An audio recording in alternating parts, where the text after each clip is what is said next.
এখানে মা কানাকে দোল দিচ্ছে। এটা ইন্দোরের একটা গোপাল ঠাকুরের মন্দির। কত বড় দেখুন কানাটা, ভীষণ বড়। সবাই এখানে দোল দিচ্ছে, তাই আমরাও দেখে দোল দিলাম।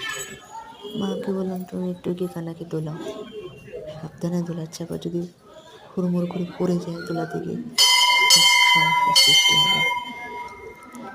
অনেক বড় কানাটা, সবাই এসে নমস্কার করছে।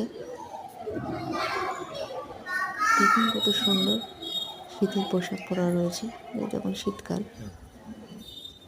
উলের বড় একটা জামা কানাকে পরানো হয়েছে। খুব সুন্দর করে এখানে সাজানো হয়, কত সুন্দর।